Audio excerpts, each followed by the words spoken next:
I love that it's fun and loud. I still stick with kind of the same like folk poetry lyrics, but I love that it's fun and loud. I still stick with kind of the same like folk poetry lyrics, but the production route I'm taking with Linda Perry.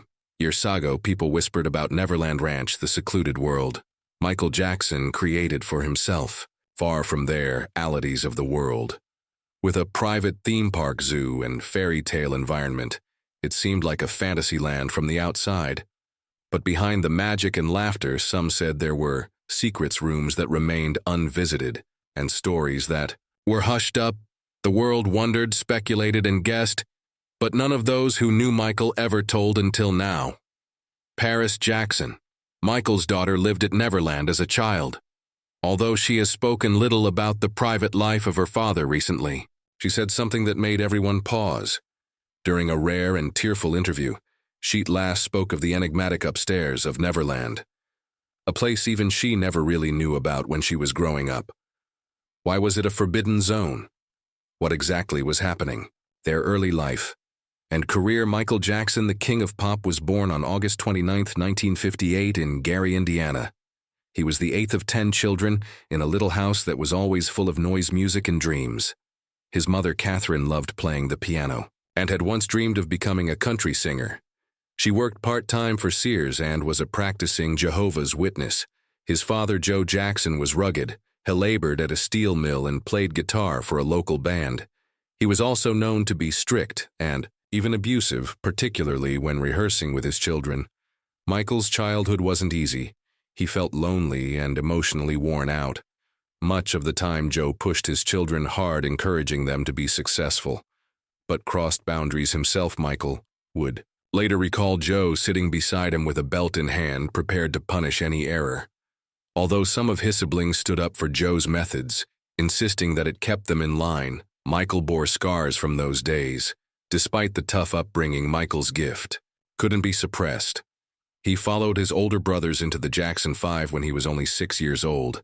Initially, he played instruments in the background, but his energy and voice soon propelled him into the center stage.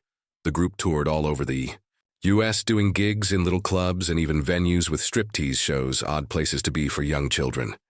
But it was all part of their hustle to be seen. Their break came when they took amateur night at Harlem's Apollo Theater. Motown signed them shortly. After their first hit single, I Want You Back, soared to #1, followed by other chart toppers such as ABC and I'll Be There. Michael was a teeny doll, and his personality and voice made news everywhere. Later in the mid-year 70s, the Jacksons departed Motown and signed with Epic Records. Michael began to write songs and take an interest in having more creative input. It was around then that he also performed in The Wiz, and it was there that he met music producer Quincy Jones. This meeting would alter his life. With Quincy, Michael recorded his first full-fledged adult solo album, Off the Wall, 1979. It was funky fresh, and a huge hit. Anthems like Don't Stop, Till You Get Enough became classics. But Michael wasn't done yet. He thought that album wasn't recognized enough, and he was determined to do even bigger next time. That motivation paved the way for Thriller, the album that would forever alter music history. Michael Jackson and the 1993 accusations. In early 1993, Michael Jackson befriended 13-year-old Jordan Chandler after he met Jordan's stepdad, who operated a car rental agency. Initially, everything was warm. Jackson even invited Jordan and his family to visit Neverland Ranch. But on July 8th, Jordan's biological dad, Evan Chandler, out of the blue, threatened to destroy Jackson's career unless Michael paid him millions of dollars. Evan was recorded as saying, "If I go through with this, I win big time. There's no way I'll lose." Jackson retained Private Eye Anthony Pellicano, who interrogated Jordan directly as to whether anything untoward had occurred. Jordan replied in the negative. A day later, a psychiatrist was called by Evan's attorney, proposed a hypothetical abuse situation, and received a written opinion that reasonable suspicion may be present. Based on that letter, Evan asserted Jordan had made a confession and wanted $20 million. Jackson declined and sued him for extortion. In August, Evan read the psychiatrist's allegations aloud to Jackson at a hotel meeting, ending with the threat, I'm going to ruin you. Over the next week, Evan's team kept raising payment demands, then filed a civil lawsuit in September, seeking $30 million. When Jackson still wouldn't settle, Evan went public, and the abuse story exploded. Worldwide, police stormed Neverland and Jackson's eyes and other residences while he was on tour abroad. They checked for pictures, films, or any medical data that could confirm molestation, but found nothing. Hundreds of children who were around Jackson were questioned. All of them reported that he'd never acted inappropriately. 2 art books containing pictures of boys in different states of undress were seized by investigators, but Jackson confirmed that he'd never opened them and had no clue who sent them. In December 1993, prosecutors demanded the degrading strip search of Jackson to compare his anatomy to a drawing made by Jordan. The facts didn't fit. Nevertheless, the civil case continued. Jackson requested the judge to hold up that suit until any criminal trial concluded so that he wouldn't have to testify twice, but the request was rejected. Confronted with twin lawsuits in court and already addicted to prescription narcotics, Jackson settled the civil lawsuit in January 1994 for roughly $15 million to Jordan and another $3 million to Jordan's parents. Importantly, the settlement did not prevent Jordan from testifying in a criminal courtroom. Despite all this, in September 1994, 2 grand juries, 400 witnesses, and months of excavation. Later, prosecutors closed the case. They declared they simply didn't have any evidence good enough to indict Michael Jackson with a crime and dropped the case. The 2005 child molestation case. In 2003, Michael Jackson was again in grave trouble when fresh allegations of child abuse emerged. It began after a British reporter, Martin Basher, aired a documentary titled Living with Michael Jackson. The documentary revealed Jackson holding hands with a 12-year-old boy and freely discussing sleeping over in his bedroom with children. Jackson denied that anything inappropriate ever occurred and claimed he simply adored being around children in a gentle, innocent manner. However, the public outcry was furious and most people were disturbed by his words and actions. Soon after the documentary screened in December of 2003, Jackson was formally charged by Santa Barbara authorities. He was charged with 7 counts of child molestation and 2 counts of furnishing alcohol to a minor. These were extremely serious allegations. Jackson denied. Allen complained that he was being unfairly singled out. He was not guilty and wanted to clear his name. The trial, titled The People vs. Michael Jackson, commenced on January 31, 2005. It was the most celebrity-studded, high-profile trial in history, attracting immense media frenzy from all over the world. The court proceedings were acrimonious, emotional, and highly stressful for Jackson.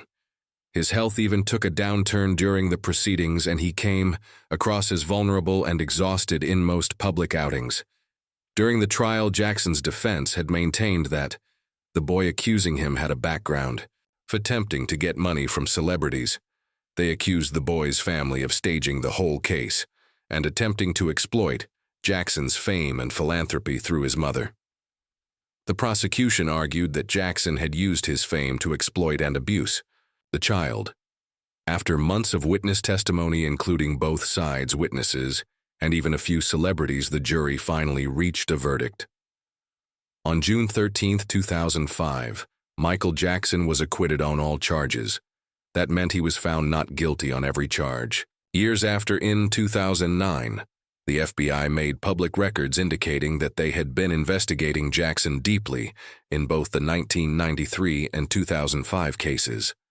From the records, the FBI did not find any evidence suggesting Jackson had committed any crime. Although Jackson was cleared in a court of law, the allegations had a lasting effect on his private life and public reputation. Even after being declared innocent, the scandal trailed him for the remainder of his lifetime. The financial problems he faced. Once Michael Jackson's trial in 2005 was over, things weren't good for him, particularly his finances. While he was one of the most successful performers of all time behind closed doors, he was buried in debt and had some serious money issues. Immediately following the trial, Jackson relocated to Bahrain to reside as a guest of Sheikh Abdullah.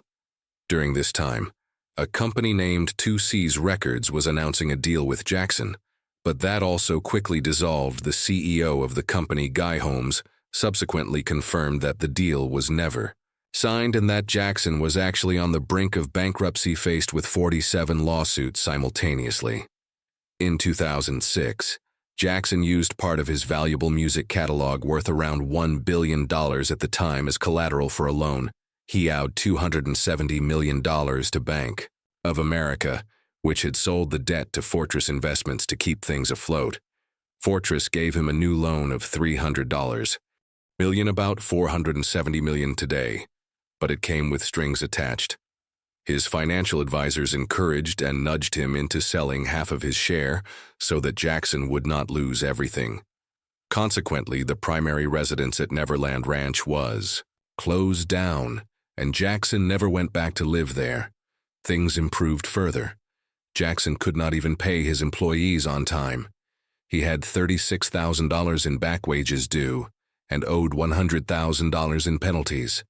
His excessive spending and legal woes had emptied his coffers. Although he attempted to recover, writing songs in Ireland, rehearsing upcoming albums, and making a brief comeback to the limelight, his money suddenly continued to increase. In 2008, Neverland Ranch faced foreclosure, but he was able to negotiate a deal with a corporation called Colony Capital to keep it. This transaction brought him $35 million, but it didn't pay off all his bills. By 2009, Jackson was reportedly $500 million in debt. It was then that he staged his grand comeback tour.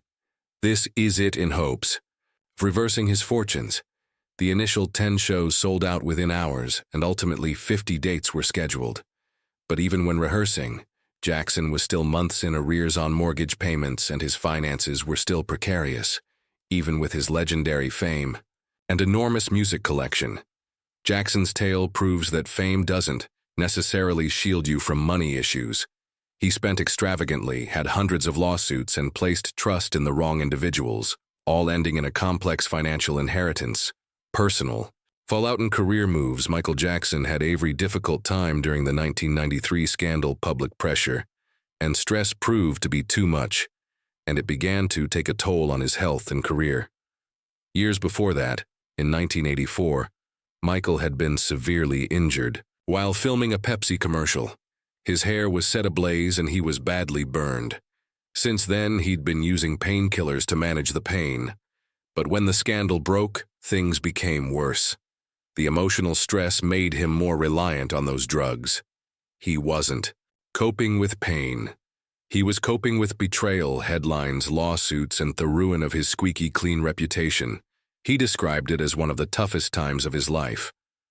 Yet all that pressure finally pushed him to take a break from the limelight for a time. On November 12, 1993, Michael canceled the remaining dates on his Dangerous World Tour. He also ended his long-standing relationship with Pepsi, which had been one of his largest brand endorsement deals since the 80s.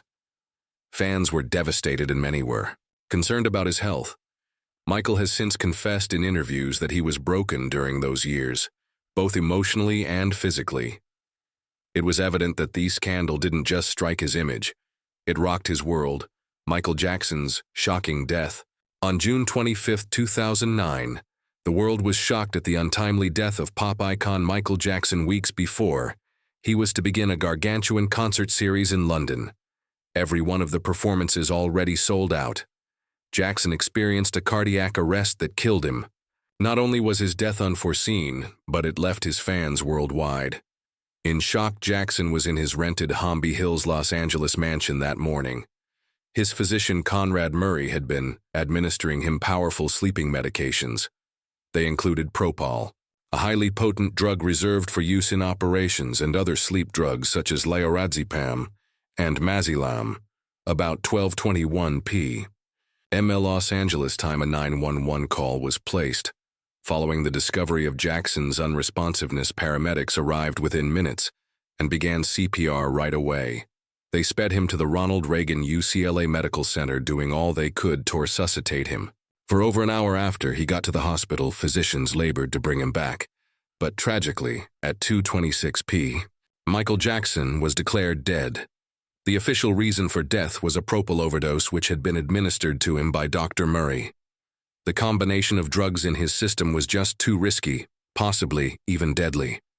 The news itself traveled like wildfire, indeed. The internet almost crashed. Google, Twitter, AOL Messenger, and even Wikipedia got clogged with traffic. Everyone was checking if it was true that some sites were slowing down or crashing altogether. It was an online shockwave unprecedented before television. Networks globally altered their usual programming to honor Jackson MTV, which had long since deviated from playing music videos by this time, reverted to its origins, and broadcast hours of Jackson's finest hits. BET also aired continuous music marathons, and other stations broadcast documentaries, interviews, and live reaction shows. The world united in sorrow. Celebrities and ordinary fans alike posted memories, danced to his songs, and grieved the loss of an artist who had reached them in so many different ways. Jackson's death closed an era. If you enjoyed his music, his choreography, or his message of love and commonality, his death created a vacuum that popular culture still senses. To this day, Michael Jackson was more than the king of pop. He was a worldwide icon. And that June day, the world lost part of its beat criminal investigation. In August 2009, 2 months following Michael Jackson's shocking death, the Los Angeles County coroner made it official. His death was a homicide, the fatal outcome of too much propofol and others additives. A few months later, on February 8, 2010, Jackson's physician Conrad Murray was indicted for involuntary manslaughter. The trial was in 2011, and a jury convicted Murray. He was sentenced to 4 years in prison but served less than 2 before being paroled. Jackson's court life could have ended at that, but his music life was just growing larger. At the 2009 American Music Awards, 5 months after his death, Jackson won 4 posthumous awards, 2 of them for his hits compilation number. One's fans are not only voting, they were purchasing. During the year following his death, Americans bought over 16 million Jackson albums, and global sales exceeded 35 million. His first year as 2009's top-selling artist by far, he was also the first artist to ever sell over 1 million digital downloads in 1 week. The momentum continued to build. In March 2010, Sony Music signed a jaw-dropping $250 million contract with the Jackson estate, then the wealthiest deal ever given to a single artist. The contract lengthened Sony's rights to his back catalog and guaranteed 10 new albums created from unreleased material and new compilations. Sony renewed the deal in 2017, demonstrating that Jackson's music was still a big deal.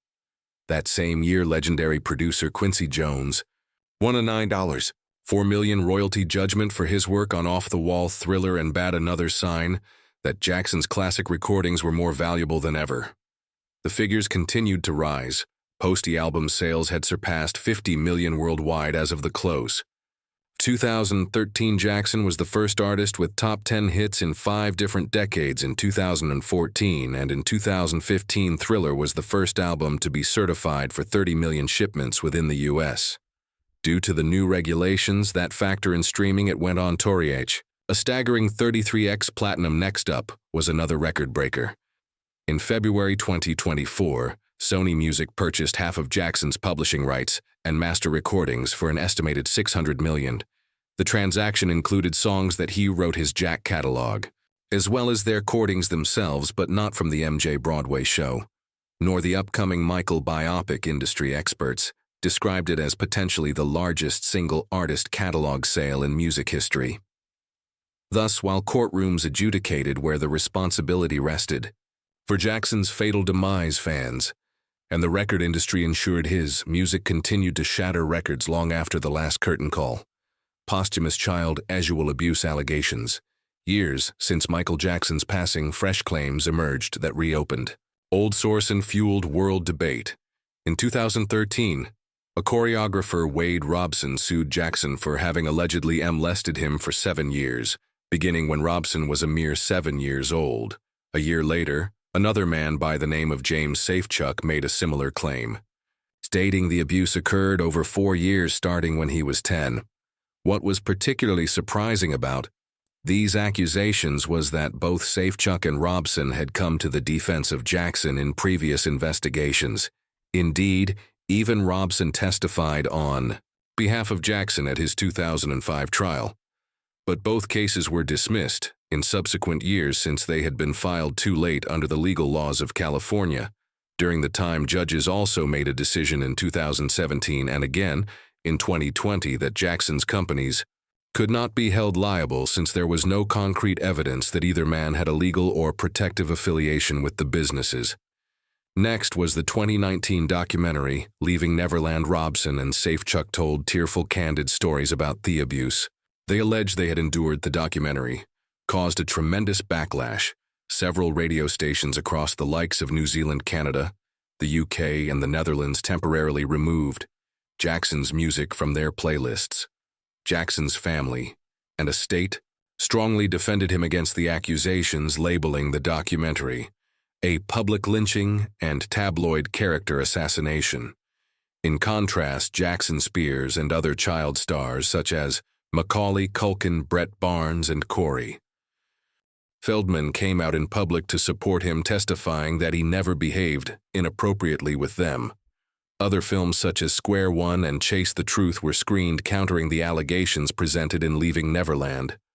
Interestingly, Jackson's music sales rose following the scandal, and some radio stations later reinstated his music because of positive listener feedback.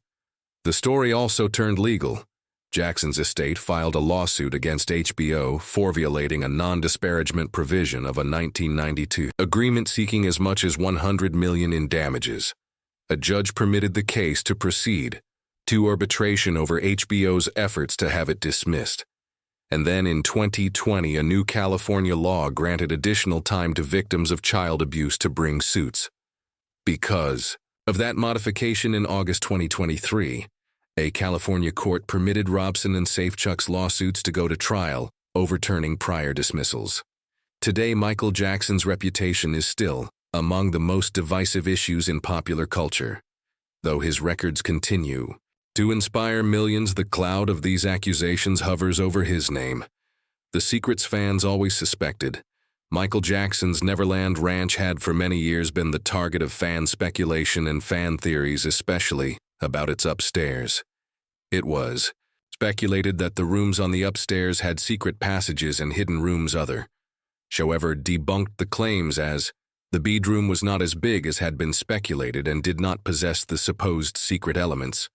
Previous legal scandals have had a major impact on the public's view of Jackson. The allegations made in 1993 and the trial in 2005 continued to cast long shadows on his legacy. Though he was acquitted in 2005, the public opinion court remained divided. The release of the documentary Leaving Neverland in 2019 restoked the fires, prompting renewed debates and scrutiny of the past of Jackson. Tabloid gossip has frequently clouded the line between truth and legend. In Jackson's life, sensationalized reports like his alleged color shifts were regularly put into print with little supporting evidence. These stories tended to eclipse hard fact timelines and verifiable events to create a muddled and sometimes inaccurate public persona. In short, the combination of fan theories, courtroom drama, and tabloid gossip has generated a complex and frequently contentious narrative for Michael Jackson leaving fans and the general public to thread through an information maze filled with speculation. What Paris Jackson finally said about upstairs in Neverland. In her first lengthy Rolling Stone interview on January 24, 2017, Paris Jackson finally explained what it was like to sit under Neverland's enigmatic upstairs. She remembered getting her homework downstairs in the living room while dust was falling from the ceiling and stomping sounds pounded overhead because her father was practicing upstairs. Evidence she claimed that Michael never truly slept. Paris's tone is tender but heavy. She speaks with clear affection. I'd tell him, "Let's take a nap." Yet admits the constant thumping made her worry about his exhaustion. When Rolling Stone ran the feature entertainment sites from Global News to ET Online, lifted the quote, framing it as themament, she broke the silence about Michael's most private Space. The public reaction bifurcated diehard fans. Appreciated her candor while longtime critics claimed it demonstrated how insular the family was. What precisely lay on the other side of that top-floor threshold court testimony and deep reporting provide high. Hence, a 2005 housekeeper reported to jurors that there was an alarm when anyone came near. The bedroom suite, meaning there was an added layer of secrecy. Vanity Fair previously reported that the master bedroom with a secret stairway connection to the Shirley Temple room, an attic guest nook in which visiting children occasionally bedded down. Taken together, the stories indicate an upstairs arranged for utmost privacy, on Michael's terms only. Paris has revealed no darker secrets, just a memory of ceiling, dust and a father rehearsing overhead. But her short, vivid recollection reopened debate over Neverland's design and intentions, demonstrating that one small detail can still kindle global speculation, philanthropy projects. When individuals discuss Michael Jackson, they most often begin with the music and moonwalks, but there is another part of him that should receive equal attention: his philanthropic spirit. Beginning in his teenage years, Jackson approached charity work nearly as a second job. Indeed, the Chronicle of Philanthropy once stated his initial endeavors paved the way for today's onslaught of celebrity charity drives, and the Los Angeles Times attributed him with establishing the standard for generosity in show business. During his career, Jackson is said to have given away over $500 million to charity, an astronomical sum that doesn't even cover inflation. But he didn't merely write checks. In 1992, for instance, he founded Heal the World Foundation and transferred a few $1,000,000 of his dangerous tour earnings directly into the venture. The foundation delivered food and medicine to conflict areas, sponsored immunizations, and collaborated with dozens of children's organizations around the globe. Jackson also made charity machines. At times, he staged all-star benefit concerts. At other times, he just distributed hundreds of free tickets so that poor children could attend a show. During